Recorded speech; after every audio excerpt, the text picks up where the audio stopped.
فلا هادي له أشهد أن لا إله إلا الله وحده لا شريك له وأشهد أن محمدا عبده ورسوله لا نبي بعد.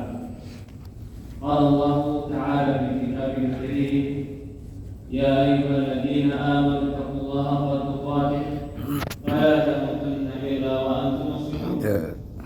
وقال الله سبحانه وتعالى: يا أيها الذين آمنوا اتقوا الله وقولوا قولا سديدا يصلح لكم أعمالكم ويغفر لكم ذنوبكم ومن يطع الله ورسوله فقد فاز فوزا عظيما.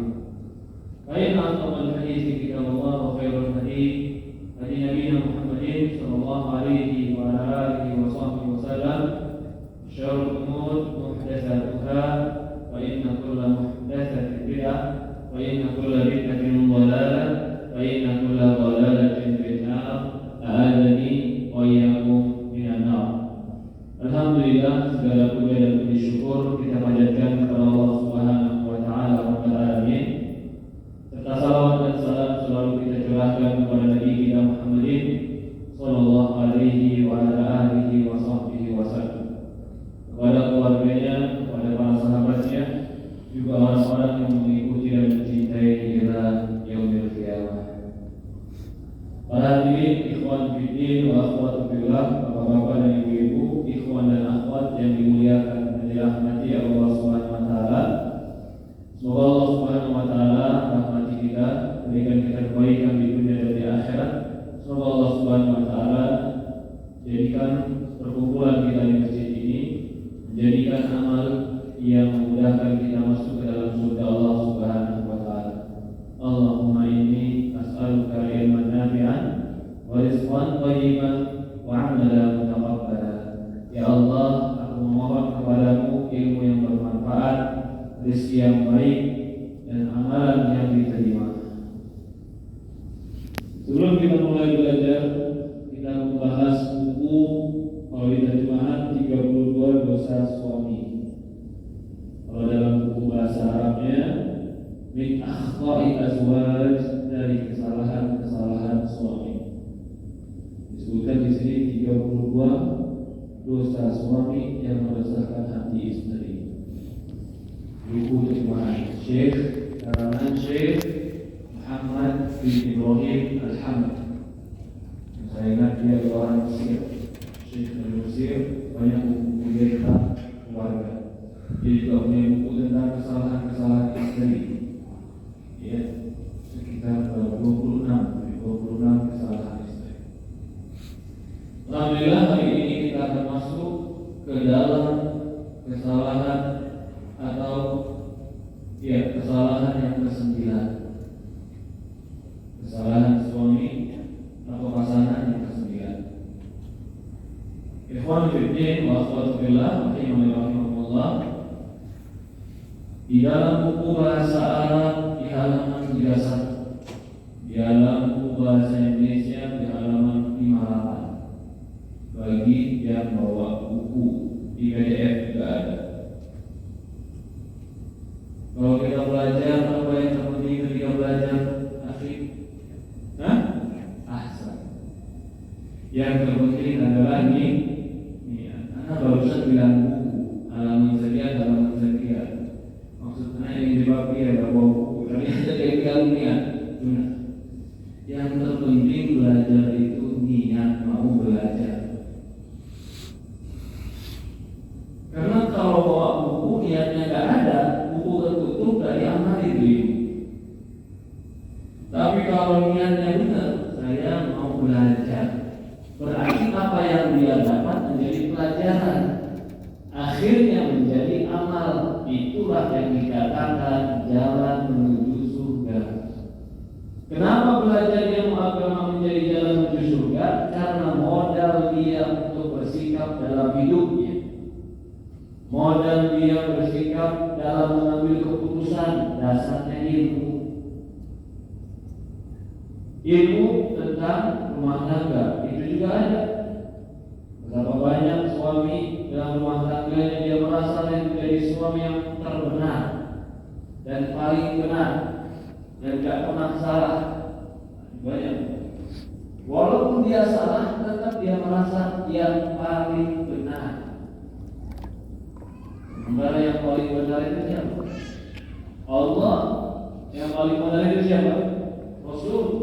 Kita itu salah. Bahkan salah kita lebih sering daripada benar kita. Kalau bukan karena rahmat dan taufik dari Allah, tentu kita telah banyak melakukan kesalahan dan kejelekan. Tapi karena rahmat dan taufik Allah, Allah bimbing kita melakukan kebaikan.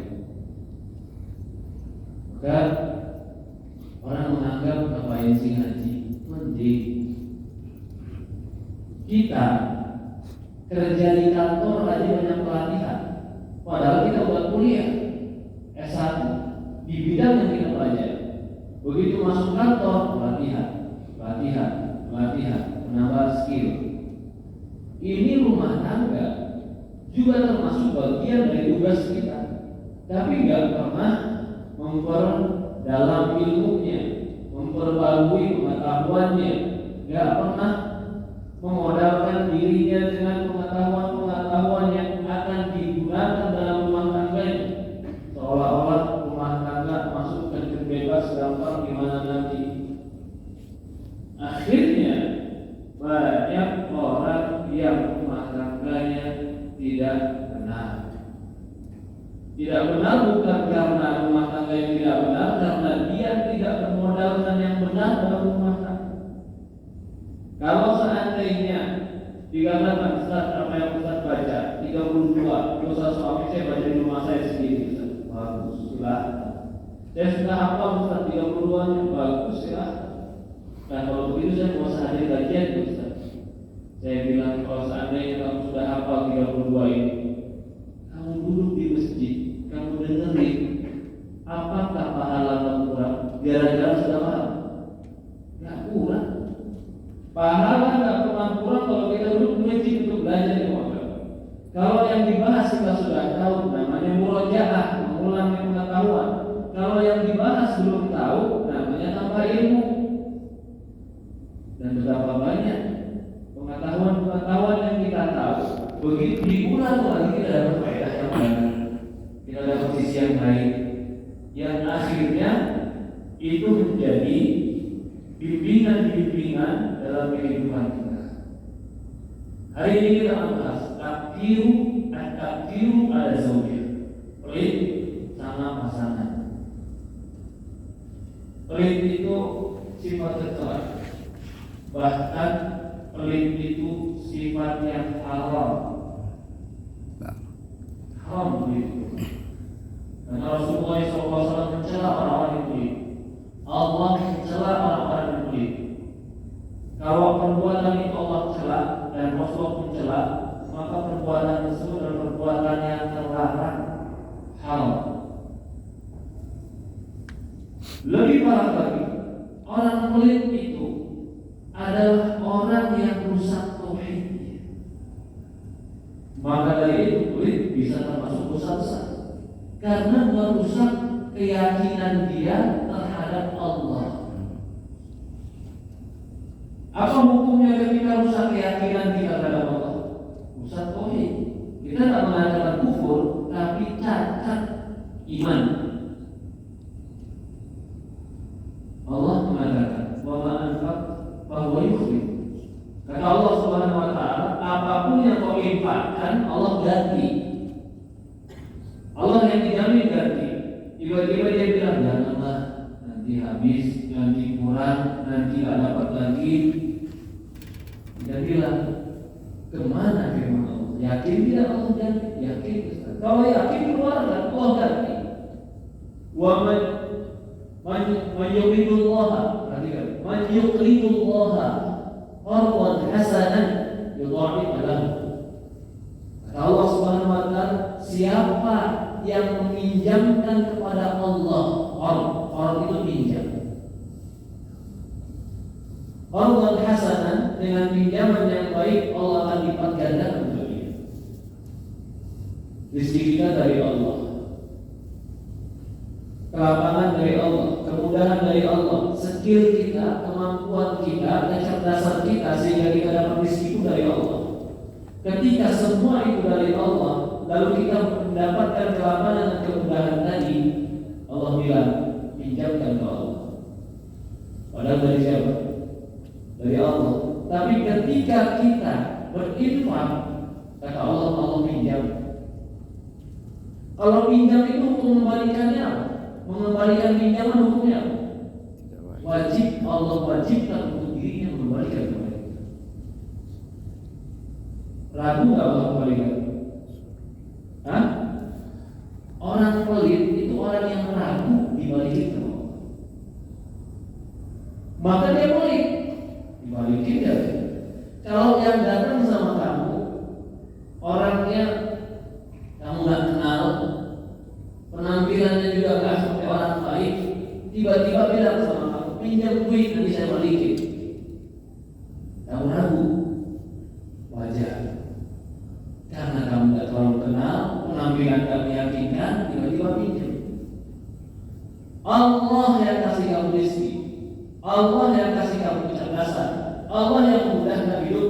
Kata Allah pinjam ke Allah, lalu ragu. Bukankah itu cacat dalam tauhid? Cacat dalam tauhid itu kamu meragukan Allah. Man alladhi yuqridu Allah? Siapa orang yang berani meminjamkan kepada Allah qardan hasanan, dengan pinjaman yang baik, Allah lipat gandakan untuk dia. Jadi kalau mau riba, orang itu meminjam, kalau mau riba sama Allah.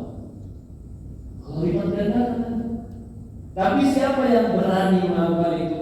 Orang yang yakin kepada Allah. Maka orang yang dermawan itu adalah orang yang dia husnudzon kepada Allah, baik sangka kepada Allah. Orang yang pelit adalah orang yang suudzon kepada Allah, buruk sangka kepada Allah. Orang yang suudzon kepada Allah, orang yang cacat tauhidnya. Maka orang bakhil, orang pelit, orang pelit itu cacat tauhidnya dan rusak tauhidnya kepada Allah. Allah Subhanahu wa taala memuji orang-orang yang dermawan. Abu Bakar, Umar, Utsman, subhanallah. Kalau mereka bercerita tentang kedermawanan mereka, tidak ada orang yang lebih dermawan dari mereka, tapi mereka kagum dengan kedermawanan tersebut. Kenapa kedermawanan ini timbul dalam diri mereka? Karena prinsip tadi mereka ada. Saya itu ngasih gak sia-sia. Ada Allah yang pinjamkan. Maka ketika ada hadis yang sering kita dengar, Aisyah disuruh bagi-bagi kambing sampai kambingnya selesai, sisakan hanya sekedar untuk paha depan. Kata Rasulullah SAW, ya Aisyah sudah membagikan, sudah ya Rasulullah, apa yang tersisa paha depan. Kata Rasulullah, semuanya tersisa kecuali paha depan. Di balik sama Rasulullah saya berpikirnya, semuanya tersisa. Semuanya mana? Dimakan orang, tapi di sisi Allah tersisa. Yang sisa paha depan ini tersisa di tanah, tapi akan kamu apakan? Makan. Setelah kamu makan, diolah di mulut, ada sisa? Ada sisa. Maka itu ketika ada seorang sahabat di ujung hayatnya, ketika dia sakit parah, sampai dia merasa ini penyakit yang saya akan mati. Ketemu Rasulullah, dia bilang, ya Rasulullah, mau infakkan seluruh harta. Kenapa? Dia mau infakkan seluruh harta karena dia mau simpan di sisi Allah. Jangan. Ya sudah ya Allah, kalau begitu infakkan 2/3. Jangan. Ya sudah ya Allah, aku infakkan setengah harta ya. Jangan. Ya sudah, kalau itu 1/3 kuinfakkan, 2/3 kusisakan. Maka harus mengatakan tulus kasih. 1/3 ini sudah banyak. Kau tinggalkan keluargamu dalam keadaan kaya lebih baik daripada kau tinggalkan mereka dalam keadaan miskin dan minta-minta. Di sini hadis menjadikan dasar bahwasanya kalau kau berikan anak dan istrimu uangmu, maka di situ lebih afdal daripada memberikan orang lain. Kenapa? Karena dibolehkan cuma sepertiga, yang 2/3 buat keluarga. Ini yang akan kita bahas. Pelit sama pasangan itu cacat iman. Pelit sama pasangan itu cacat akal. Gak usah cacat akal, Ustaz. Ya bagaimana bisa? Teman hidupmu, anakmu, bagian dari darah dagingmu, kau gak kasih. Harimau saja, burung Pak, burung. Burung punya tangan gak sih mau cari makan? Punya ijazah gak sih buat melamar kerjaan? Pergi cari makan. Begitu dia cari makan, dia pulang, itu dikasih anaknya yang ada di dalam tenggoroknya. Dia bagi kepada anaknya bukan yang di tangan, yang di tenggoroknya. Nah, burung saja punya naluri seperti itu. Kalau manusia nggak punya naluri seperti itu, bukan kayak kurang akal. Apakah ketika kita kasih anak cucu kita kasih istri kita kasih yang di perut kita keluarin? Enggak, yang di kantong. Berarti yang di kantong banyak lebih. Perut kamu udah penuh, nggak terganggu. Burung ngasih anak cucu, ngasih anaknya yang masih kecil itu di perutnya, di tenggorokannya. Ya, harimau yang betina kasih anaknya. Dia galak, dia ganas, dia rakus, betul. Tapi tetap dia punya naluri. Dan sekarang kalau ada manusia yang nalurinya rusak kayak begitu, bukankah berarti dia lebih ganas daripada harimau? Lebih bodoh daripada burung. Ya, di sini pembahasannya takdiru ala zaujah, pelit kepada pasangan. Wa minan azwaj yuqaddiru ala zaujatihi yaqsuru fi infaqiha lama shiddati hajatiha ma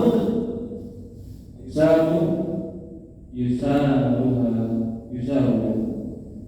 Mungkin bacanya habis enggak atau terlalu jauh.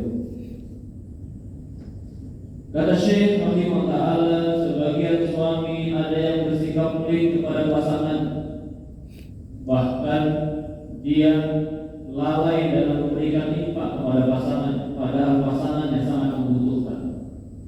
Padahal dia juga mampu untuk memberikan kepada pasangan. Wa min dzalik, dan lebih parah lagi, ketika seorang suami bakhil, pelit pada istrinya dengan nafkah yang wajib.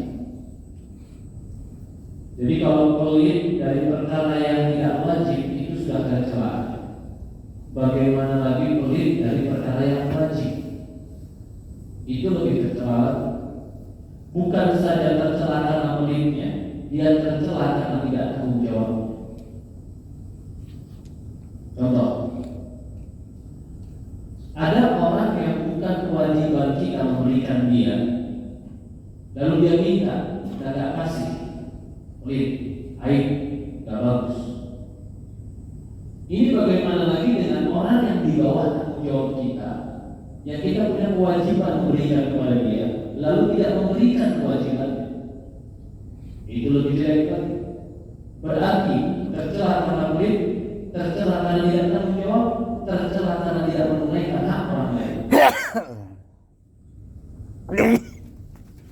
Bil waqti alladhi yajudu bima lahu dhahul yamin wa dhahul shimal alaihi maqsud. Tapi kadang-kadang dia dermawan sama orang lain, teman-temannya, kerabatnya, dia dermawan. Ya subhanallah. Sama anak, sama istri, sama keluarga, kalkulatoran gitu. Kalau sama teman, jangan udah aneh bayar tenang. Biar apa? Biar teman-temannya tahu gajinya banyak. Tapi begitu pulang ke rumah, nggak ada. Ini orang kebalik. Biwalai mulia, cuma hanya untuk ria. Atau kadang-kadang rehalatul pasar, atau cuma untuk hiburan-hiburan yang merusak. Ya Rabb, ya Rabb, ya Rabb, nasallallahu alaihi wasallam.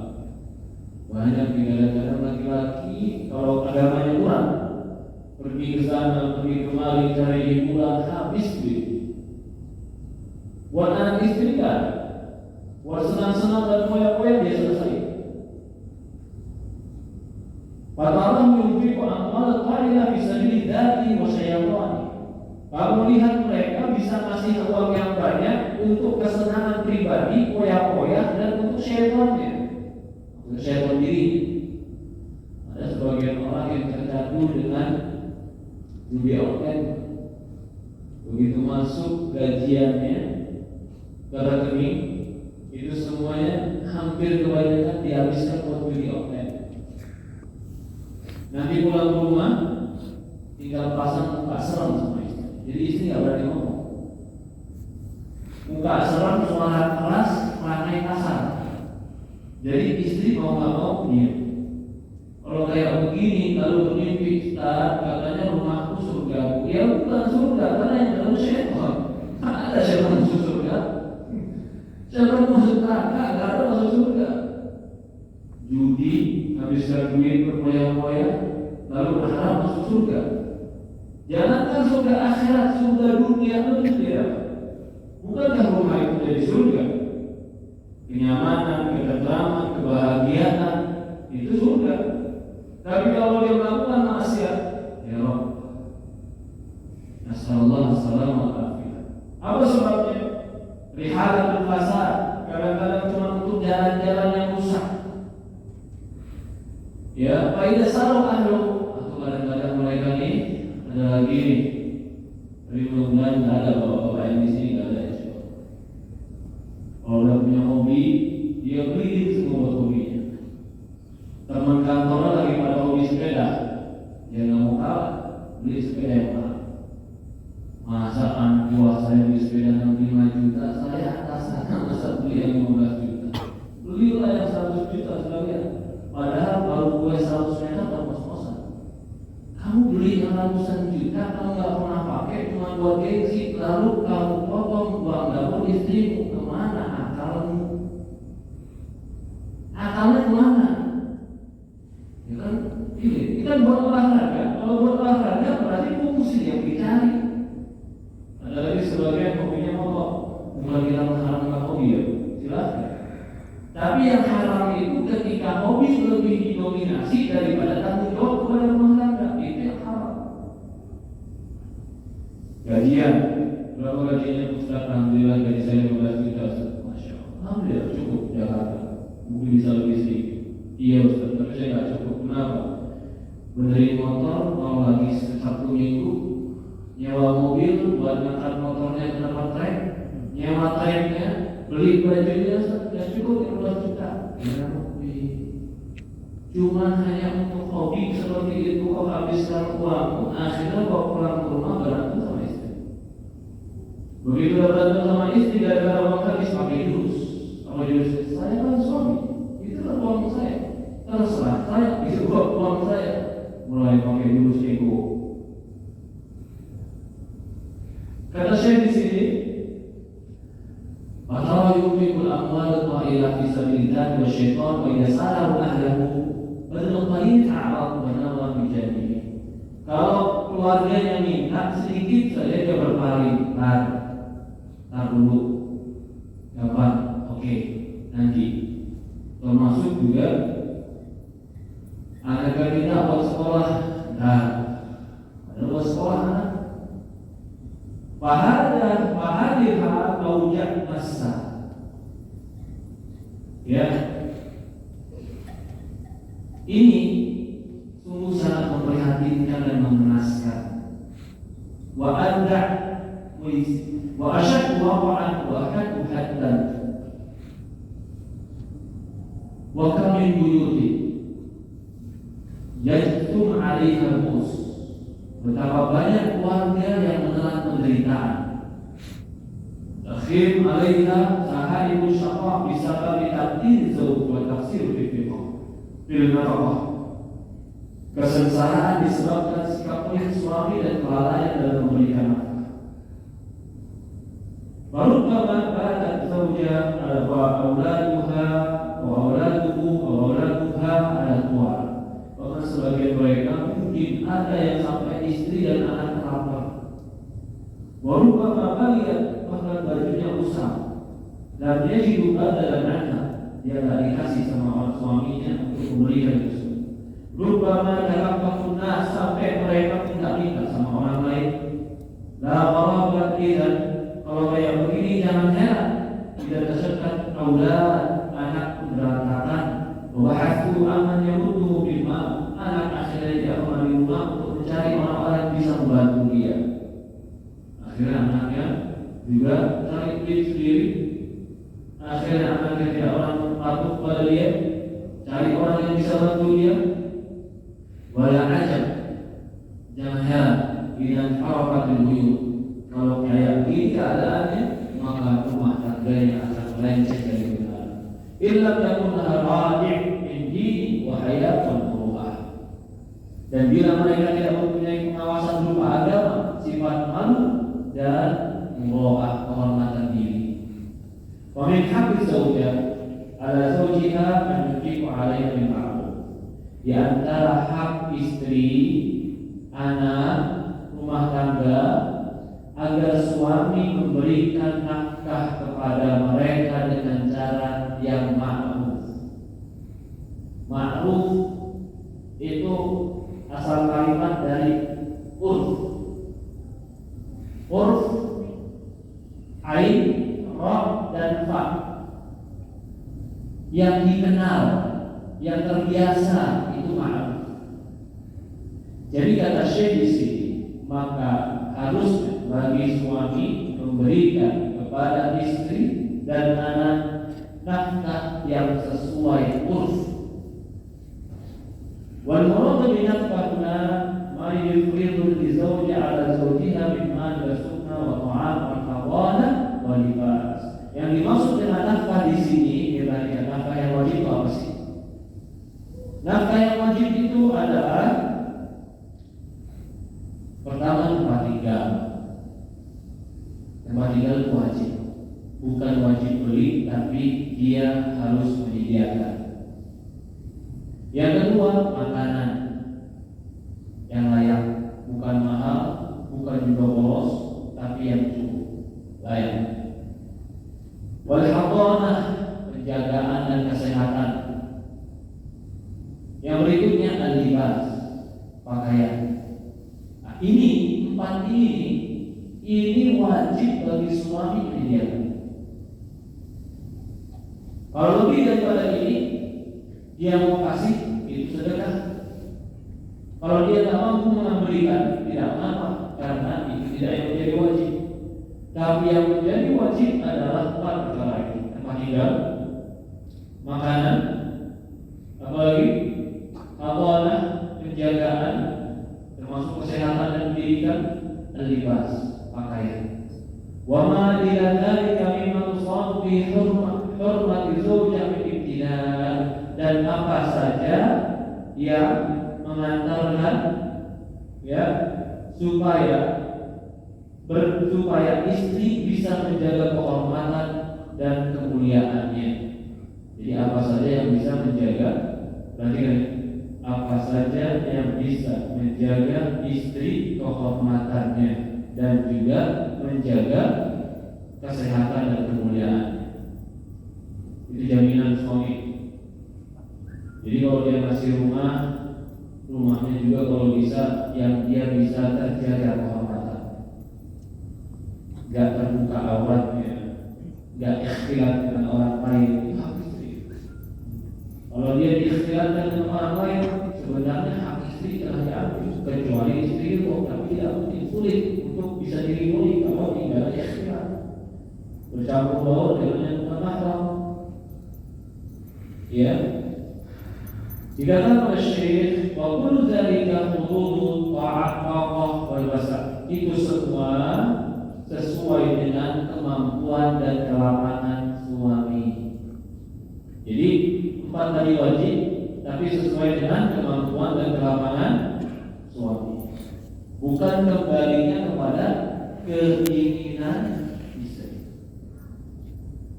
Jadi kita harus memisahkan, ada yang wajib, ada yang boleh, dan ada yang menjadi batasan. makan, tempat tinggal, pakaian, penjagaan kesehatan dan juga pendidikan, itu hak mereka. Tetapi makannya bagaimana? Kembali ke uruf. Kita di sini makannya orang Indonesia sehari berapa kali biasanya? 3 kali. Ya sudah 3 kali, wajib kasih 3 kali. Tapi si istri punya kebiasaan untuk dia pribadi makan sehari 4 sampai 5 kali. Umpamanya, apakah si suami mengikuti kebiasaan istri atau dia mengikuti kebiasaan umumnya orang? Maka jawabannya dia mengikuti kebiasaan umum. Tapi kalau dia mampu memberikan sesuai yang diinginkan istrinya, itu afdal. Wajibnya 3, kalau 4 sampai 5 itu afdal. Sama seperti pakaian, itu kalau nggak dibatasi seorang ibu. Si istri bilang, "Gue tadi gajian, saya terus beli pakaian. Ulah dari bloknya, semakin semuanya. Kalau nggak beli pakaian berarti kamu laki-laki pelit kamu." Kan sudah kita bilang betul, wajib seorang suami memberikan pakaian kepada istri, wajib. Tapi kembali kepada uruf, ma'ruf. Ma'ruf umumnya kita orang Indonesia pakaian itu bagaimana sih? Apakah tiap minggu beli, tiap minggu ganti, ataukah cukup mungkin ketika usah dibelikan yang tidak usah. Ketika orang pakai dia juga punya yang baru. Itu namanya uruf. Jadi dikembalikan kepada uruf, kebiasaan umumnya orang. Kalau dia mau melebihkan daripada kebiasaan, itu afdal. Dikatakan oleh Imam Ibnu Qudamah, nafkah seorang istri itu wajib. Berdalilkan dengan kitab, sunnah dan ijma' para ulama. Adapun dari kitab Al-Quran, Allah berfirman, yunfiq tu sa'atin min sa'ati wa man qudira 'alaihi rizquhu falyunfiq mimma ataahu Allah. Dalam surat Al-Qur'an ayat 7. Allah Subhanahu wa taala berfirman, hendaklah falyunfiq, lam di situ lamul amr. Lam itu perintah. Kau infakkanlah. Kalau dalam bahasa terjemahan hendaklah. Tapi kalau kita terjemahkan lebih umum lagi, kau infakkanlah yang memiliki kelapangan dari kelapangannya. Barang siapa yang kudira, disempitkan, kurang, gak banyak, gak lapang, rizkinya dia gak lapang, maka dia hendaklah menginfakkan sesuai yang Allah berikan kepada dia. Ini dia, sesuai kemampuan. Kita lanjut lagi. Juga Allah Subhanahu wa taala berfirman, ini dalil yang pertama. Wa qad 'alimna ma faradna 'alaihim fi azwajihim wa ma malakat aymanuhum. Kata Allah Subhanahu wa taala, sesungguhnya kami telah mengetahui apa yang kami wajibkan pada mereka tentang istri-istri mereka dan hamba sahaya yang mereka miliki. Itu diwajibkan adalah infak. Adapun dalil dari sunnah diriwayatkan oleh Jabir bahwasanya Rasulullah SAW berkhutbah di hadapan orang-orang bersabda, "Ittaqullaha fin nisa." Bertakwalah kalian kepada Allah terhadap tentang wanita. Fa innahunna a'wan. Perempuan itu mereka adalah kawanan. Iddakum, maksudnya kawanan iddakum. Wa aqamuhunna bi amanatillah. Maksudnya perempuan itu kawanan di sisi kalian ketika kalian telah mengambilnya sebagai istri, lalu kalian letakkan di rumah kalian, maka dia akan meninggalkan ayahnya, dia meninggalkan ibunya, dia meninggalkan kesibukan-kesibukan yang lain